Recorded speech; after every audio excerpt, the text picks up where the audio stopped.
number one thing you have to make sure of is don't chase the guru model. But just like me, they are not the best at everything. I'm certainly not the best at Physio and Expired and team building and farming and marketing. And there's like 100 other badasses proven selling 50 million, 80 million, 100 million. And let's just reiterate something. It's still not a magic pill. It's just a great shortcut. You're going to have to wake up in the morning, no matter what brokerage you broker at. I don't think you should pay any attention until you are shown the path to how your business will grow. Here's what you need to make sure of. Is there people being incentivized to help me grow my business? And do I respect the way those people have grown theirs?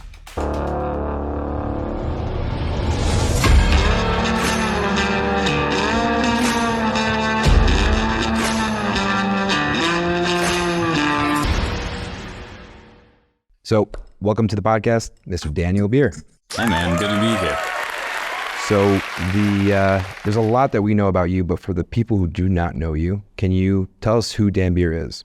I'm a real estate agent that ended up having more homes and more people, more clients on my hands that I could handle, and eventually that developed into what's now today one of the largest teams in the country. And we are selling hundreds of millions of dollars worth of real estate, have been an Inc. 5000 recipient now 4 times. And it's all developed into a lot, all in the residential real estate space. So have a company called Agent Academy. We have courses, we have programs, we have coaching, and also a marketing intensive called the Marketing Inner Circle. That's also, and it's all just grown into so many other things now, developed into hard money lending and a number of other areas just within real estate. But I have, I'm married, have 3 kids, have 6-year-old girl-boy twins, have a 9-year-old boy, and just enjoy what I do, man. Yeah, it's insane because you're involved in so many different aspects.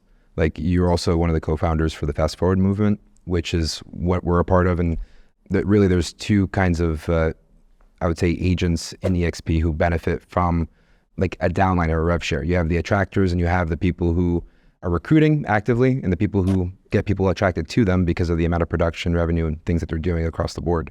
And you were one of the main reasons why we came to EXP, because we loved how you opened up your books. Everything was super transparent. I remember one of the events you had one of your buyer's agents on the stage and you're like, ask away anything you want. And people were like, well, why would you stay on a team? He's like, well, I don't want to go through what he goes through. I was just going to comment on that, I think a lot of team leaders, business owners, probably even outside of real estate, make that mistake of trying to hide like everything, right? And so or they'll only try to show the good or they'll only show the struggle. But like what you just mentioned, his name is Brian, the guy that you were just talking about. We're talking about a guy that sells 80, 90, 100 homes a year in, year out. And that's right. I mean, we show him the books. We show him, where there's losses, where there's struggle, where we make a mistake that costs us $30,000 and, oh, well, that money's gone. Right. So he's witnessing and experiencing all of that. And that kind of stress and that kind of responsibility is not for everybody. It's just not what's going to light him up. And so I think, the short of what I'm trying to tell you here is that if business leaders would be a lot more transparent with people, they would actually end up keeping them longer. But what happens is they're operating out of fear. And team leaders have a lot of fear about, I don't want my agents to hear that or see this or be, learn about XYZ topic, because then maybe they'll fly the coop, they'll leave. And the reality is I think it's just time up. And there's a challenge, right? A call to action, a challenge to the entire industry is, why don't we all start to operate within the true integrity of what we told people when we said, come to our business, let us help you grow.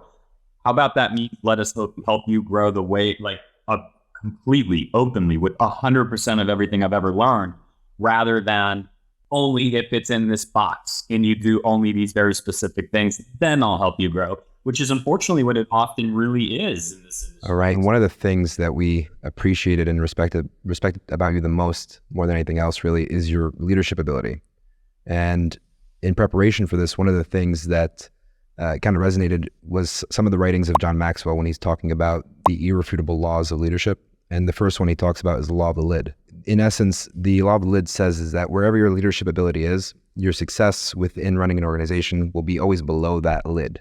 So if you're at a level 9 in leadership, you're never going to exceed a level 9 in success in an organization. It's always going to be an 8 or below. The example I was saying is like, for instance, the McDonald's brothers. So they opened up McDonald's, they were super successful, but until Ray Kroc came in, he was able to franchise it and open hundreds of thousands or hundreds of stores right after that. It was because of his leadership ability. And that's something that we really admire in you. Is that something that you've developed over time, or do you feel like that was something that you had initially or just was born with? Well, no, I definitely it was developed over time. I mean, listen, how the amount of hours, trips, flights, just dollars invested in traveling the country to get into every possible room that I can get into. And it all tracks back to, well, I'm just conscious of how I ended up growing in this industry and in business in general, which was, it was a case of mistaken identity. I got invited to a mastermind in Louisville, Kentucky that I had no business in. I didn't belong there. Yeah. It was way over my skis, right? Like but they thought I was somebody much larger, bigger than who I was. I get invited to this little thing that I couldn't afford to go to. And so I scrapped money together and just made it happen after a lot of internal debate, thinking I shouldn't go. And anyhow, that just changed my life very, very quickly. And I don't want to get too lost in that story, but the relationships that I built there, which to this day are now agents doing thousands of home sales a year. Wow. And yes, that was plural, thousands of home sales a year. Number one in the world at major brands. It's just crazy. Yeah. And so from there, of course, it still took me years and years and years to actually put everything together and to be able to implement everything, which is why you now see in every turn, like no matter what it is I'm doing, whether I'm building, just collaborative spaces, if it's the fast forward movement that you mentioned earlier, I'm always just looking to get myself into this space where I'm challenged by people that are better and have done more than what I've done. And so it had to be developed 100%. Something that because I'm not as familiar with John Maxwell. Of course, I know who he is. I know he's an incredibly accomplished author and a preacher. And, I know who he is, but I've only read maybe one or two of his books. And it's been many, many years since. So having said that, what caught my attention about what you said is, the law of the lid, and you'll never have your organization, higher than where you're at. But I don't think it's that hard at the end of the day. Like, are there leadership skills? Are there techniques? Is there awareness that you should gain and develop? Absolutely. But you can kind of fast forward a lot of that by just understanding one simple principle, which is like, if you get out of the way in terms of like genuinely being willing to bring on great people and letting them go, that, I don't know if that lifts you to an 8 or a 9 or a 10 or a 20 but I could just tell you this: you are going to thrive. You're going to go so much further than most of your contemporaries and most of the people that you're, that you call your colleagues, right? Or just contemporaries. And the reason why is I see it all the time where there's people that will hire good people, capable people, but that leader stays in micromanagement, stays in top-down leadership, stays in like, what are you doing? No, you can't do that. Yep. Oh, I'm the only one that can I'll go extreme, right? But like no one could put lock boxes on a door better than you. So I'll just continue to do that piece. And so a lot of the time, it's not that these people don't others don't have like the knowledge of what they should do, because even the people doing that know that they shouldn't be, and they still do. Right. So like the simple act of getting out of the way is probably the number one business hack you can get. Period. And relationship building in general, right? You just get out of the way, let people contribute, and they feel like they have a place. They feel like they're accomplishing something that actually encourages them to do more of it. So most agents I see don't go that far, and that's why that lid stays pretty low. It has to do because of the sales tactics of it and the sense of a need of control, for sure. And I feel like that's the biggest conflict between like entrepreneurship, developing that overall skill, and the sales part of it. It's super hard. It's like they're almost polar opposites. When it's like, I know how to say this objection handler better than anybody else. And then it's like, I need to say it every time. I need to be in control of that situation, it's a challenging part when you're trying to delegate. You're trying to delegate efficiently. You're trying to build leaders within the organization. Yeah, the other thing that gets in the way is perfection, trying to be. So it really reminds me of a room that I was in. I was speaking in Phoenix, Yeah. and I'm speaking to this group of people, and somebody raises her hand.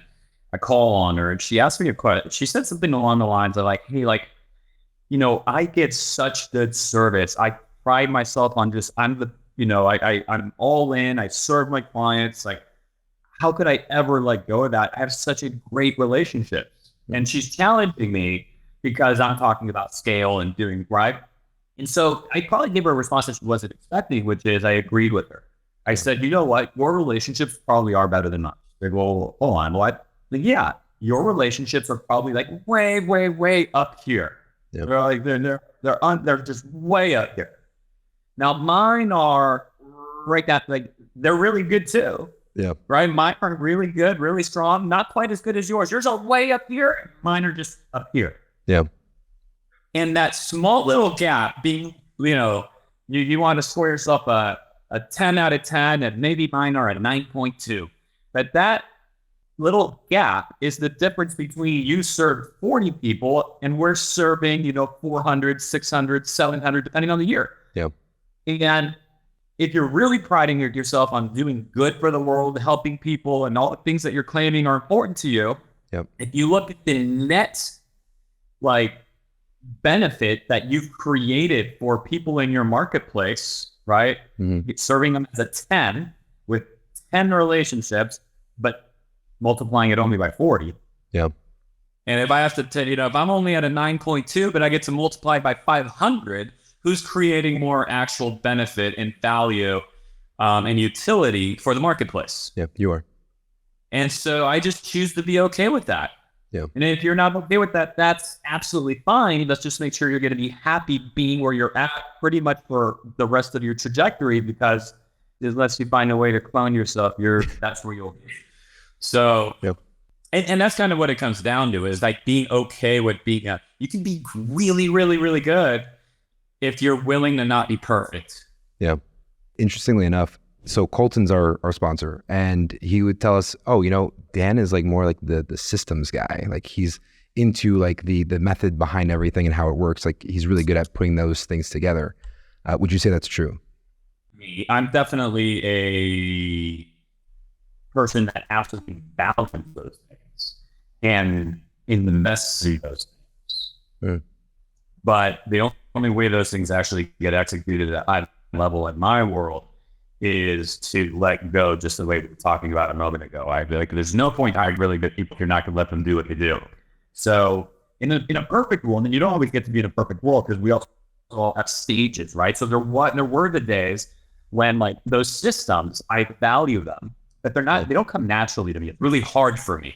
So there were the days when I would stay up until 2, 3 in the morning working, building these systems. In today's world, my job is to understand exactly what I want, in what direction we're going, and why we're going there, and then to be able to articulate that to my leadership team, who will then create the how it gets done. Got it. So that's how I would, that's the truth behind it. I actually think Colton is much better. My perception, for all I know, he's having someone on his team fit out. But my perception is Colton's actually, and by the way, we're talking about Colton Whitney in Orange County. Just great agent, great team leader. And my perception is he's better at actually building systems than I am. I'm just really good at envisioning how it should look, or what the results should be. But there's various ways to get there, and then just letting my team handle it. At the end of the day, look, who's going to wake up on a Tuesday morning and have to troubleshoot the system? It's not me. Yeah. So like, why am I going to dictate exactly how it's built? Let them own it. Got it. It's like you start the wheel rolling, you let somebody better take care of it, and then you can focus on the direction you're heading the company. That's a good way to say it. Yeah. Knowing what you know now, if you had to start all over again, what would you do differently? Isn't that exactly what everyone wants, right? To be able to begin again. Really? And so I just think so. I think everyone wants to be able to begin again. They want to be able to, like, what if I could graduate from school all over again and start my career knowing what I know now? What if I could be a kid again knowing what I know now? What if I could start my marriage over? Just all these kind of things people always are looking for. So What would I do differently? I just wouldn't like waste away the first 5 years of my career in an unchallenging space where I was allowing myself to believe that I was really good because I was selling 5 or 6 homes a year, which in my market makes you above average. Yeah. And not, I wasn't pursuing the rhythms that I'm talking about. I wasn't trying to get into any of that. I just didn't even know to go find it was really the primary problem. So if I really knew what I know now, I would know that, if I was to begin again, I would just immediately day one, just like never worry about my split, never worry about any of that. I would make sure that that financially I had enough to like feed myself. But the compensation that I would really be looking for is understanding, knowledge, know-how, experience, modeling. That's the compensation that I would truly be chasing. Yeah, that's invaluable. I hope you don't mind me plugging this, but it's just something that everyone wants to be aware of. I think everyone has this desire, right, to begin again, just like you asked. So we're actually holding, I haven't told you this, but we're holding a 3-day begin again challenge, the begin again sales challenge. So if you go to beginagainchallenge.com, beginagainchallenge.com, it's a 3-day sales challenge. And we are going to leave you at the end of those 3 days, you'll have a plan that you'll kick butt with for the rest of the year.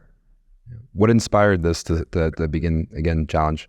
The Begin Again challenge, it was inspired by this very thing. We were discussing how we were having one of these discussions about what if you could go back, what if you could start, and we just realized hold on a second. First of all, aren't we kind of in a marketplace where everyone is beginning again? Whether you've been doing it for 18 years or it's your first day, we are in a new time, and we've been knowing this. It's not like I'm not the first to say it. We've known it, but we want the ability to just start over, challenge people to actually step up, and not just it's a 3-day thing.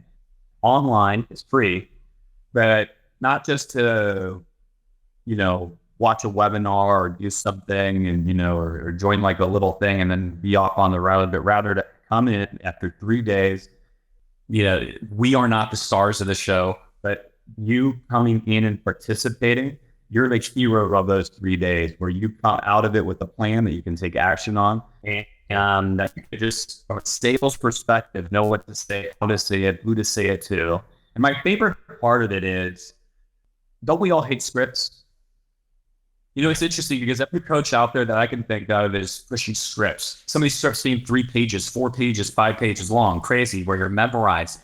And the problem is I feel just probably how you feel if I'm saying that one of these memorized 3-page scripts is you start to feel like a robot. And so there's wisdom in the script, don't get me wrong. There's absolute wisdom. But the problem is the number one sales technique you need is authenticity.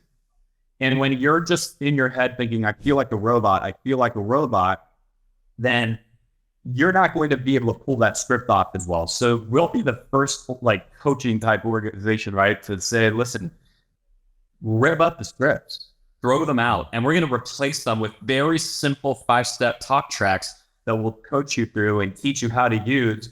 So instead of memorizing a page or 3 or 5 pages worth of material to get the say verbatim, instead we'll show you how if you just hit certain points on the talk track, you get to fill all the gaps in with who you are, and you'll have little techniques to use to build rapport along the way, and just have real, genuine conversations where you could be your authentic self and you'll get a better result. You'll book the appointment every time.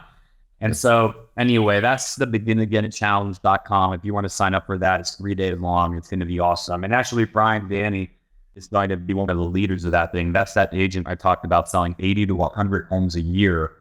And of course, I'll be there. John Steplack will be there. Awesome.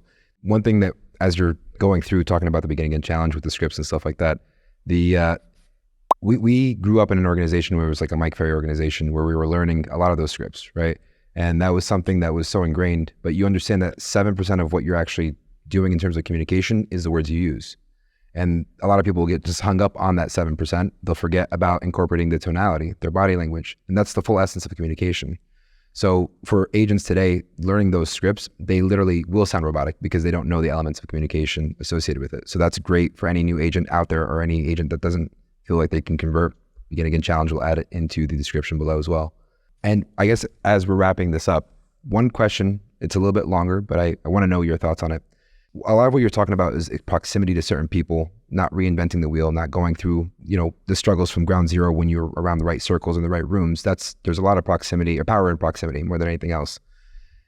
Being in EXP and being one of the big attractors in the industry, what are some reasons why people should come to EXP? And what are some reasons why they shouldn't? Because some people come in thinking it's going to be a magic pill when you have to work for it. Yeah. So why should you? Why should it? That's the question. Yep. I don't think most people even know how to think about any of it. Right. So I don't actually think that EXP is anything more than a platform. And that platform can be used in many different ways. It has this incentive structure, and that's this why you see EXP agents recruiting and whatnot. But what's really interesting is I don't think you should pay any attention, just like I didn't. I ignored it completely for 2 years. Yeah. I don't think you should pay any attention until you are shown the path to how your business will grow. The business that you got licensed to do, the business you woke up this morning to perform, which is the business of helping people buy and sell houses. Yep. And it's when you find yourself in the right environment where that incentive structure, here's what you need to make sure of, is there people being incentivized to help me grow my business? And do I respect the way those people have grown theirs? Because if so, then they're going to be incentivized to pass on all of their secrets on to me. I will be able to grow faster. I think that's the only thing that genuinely matters. And what's funny is if you watch the people that are kind of running around saying, hey, come over here, recruit, you'll retire someday, blah, blah, blah. Well, they, interestingly enough, don't actually attract people at the pace at which if you came to our circle, your circle, out the circle you and I share together, and I think anyone reaching out to you would be super wise to do so, because you'll be able to invite them to our events. And at our event, much to their surprise, they're not going to hear anything about recruiting, about stock, about, change companies, this, that, the other, come, go retire rich tomorrow. You're not going to hear any of that. Yep. You will invite them to an event where all they'll hear about is actionable information from proven leaders on how they can grow their sales business. Yep. And the beauty of it is they will say to you, hey man, thank you for inviting me, whether they join us or not. But what happens, of course, we are structuring it with it's a beautiful thing. Do we want them to join us? Of course. But we get them to join us because we actually do what they wanted to begin with, which was help with their business. Yeah. So it's just funny to watch, right? Because our group will grow, and it grows with people that are interested in selling houses. Yep. When you're selling houses and you're growing yourself, suddenly you become an attractive person for others to learn from and to grow with. And so it's this self-fulfilling prophecy we have, all by not talking about the things that most people will talk about in these incentivized models. We see being one of them. Yep. If you're looking at other models, hey, I'm looking at EXP, I'm looking at company A, company C, and they all have this rev share thing. Let me tell you the only reason revenue share matters. It matters because we all wake up worried about you growing your business. So then what's the quality of those people? That number one thing you have to make sure of is don't chase the guru model. Oh, I'm going at that group or that company because, and look, all the new companies have this revenue sharing component because they'll all copy it moving forward. We should all just get used to that. That's the way the future of what will come will be. Yeah. And so when you say, well, I'm going there because I really like that person, that's great. I probably like that person too. Yeah. But just like me, they are not the best at everything. I'm certainly not the best at Fizzo and Expired and team building and farming and marketing. And by the way, I'm the best at selling. Yeah. Right. But at, and at Legion and at putting together the CRM and at creating the system and at the spreadsheets and at the blah, blah, blah, blah, blah, blah. Like there's 1,000 things we have to do. Yeah. So you want to be in an environment where that one person that you were going for was sick, tired, on vacation, blah, blah, blah. There's like 100 other badasses proven selling 50 million, 80 million, 100 million plus a year within the group, all incentivized to help you, and that are good in different disciplines. So I go to this person for that. I go to this one for, right? That's what I'd be looking for. Yep. And let's just reiterate something. It's still not a magic pill. It's just a great shortcut. You're going to have to wake up in the morning, no matter what brokerage you broker at, your current one company A or company B. You're going to have to wake up in the morning and show up, perform, take the listing, do the buyer, fix your funnel, build your social, you're going to have to do it. Yeah. I'm going to have to do it. I just choose not to have to run trial and error on my business every day, and instead just duplicate with these people who are incentivized financially for me to grow. They're incentivized to just hand over what's worked and what's not, so I don't repeat the mistake. Yeah. And I have to show up. You have to show up. Yeah. No, you said it perfectly. Interestingly enough, and I'll say this as fast as I can. When we first went to one of the fast forward movements in February, it was in February of 2022. And we had no idea it was an EXP event. We found out it was an EXP event as we were on the plane. And as soon as we landed, we were like, oh shit, we're going to get pitched EXP the whole time. This is going to be insane. And then we were there, and then me and my partner John, we were sitting on day 3 or the last day, and we were just like, are we the fat girls in the bar? Why is no one coming to talk to us or pitch us anything? Are we do we look bad? I don't get it. And then at the end of it, we connected with Colton because our volume was exactly the same as his. But then when he was talking about his next year projection, it was almost 3x. And we were so tired of trying to reinvent the wheel that when he put a QR code with his whole SOP for how to get a showing agent, we were like, okay, we pay for proximity with mastermind groups. This is essentially the same exact thing. The reason why we made the move was for proximity, and that was all it was. So then that's exactly what that fast forward movement stands for. So I hope you'll be at the event that we're doing in September, which will be in Montana, Whitefish, Montana. We're going to Glacier National Park. And so I'll hit you with the link privately on it. It's our own private thing for our what we call our generals event. We're inviting some of what we call our lieutenants, which are kind of up and comers. There'll be guests there, but we're going to go to Montana and just have a ridiculously good time, all while also learning. And so we'll have a little bit of 3 hours structured every day where there's planned content, but then we're going to spend the rest of the time outdoors. And of course, you know how we are, man, we can't turn it off. So the conversations will happen on the trail, at the lunches, on the mountain, etc. And it's going to be beautiful if you've never been up there. I'll definitely check it out. Dan, this has been a pleasure. Love always hearing you talk and share. So what's the best way for someone to connect with you if they want to reach out? Just hit me up, man, on Facebook, Instagram. All that is really simple to do. If you want my email, it's dan@beerhometeam.com. dan@beerhometeam.com. Awesome. And I hope that we'll see you guys on the 3-day sales challenge. That's beginagainchallenge.com. Awesome. And we'll include all those links in the description below. You rock, man. Appreciate you. Thank you so much for jumping on the platform. You're the man, dude. Appreciate you.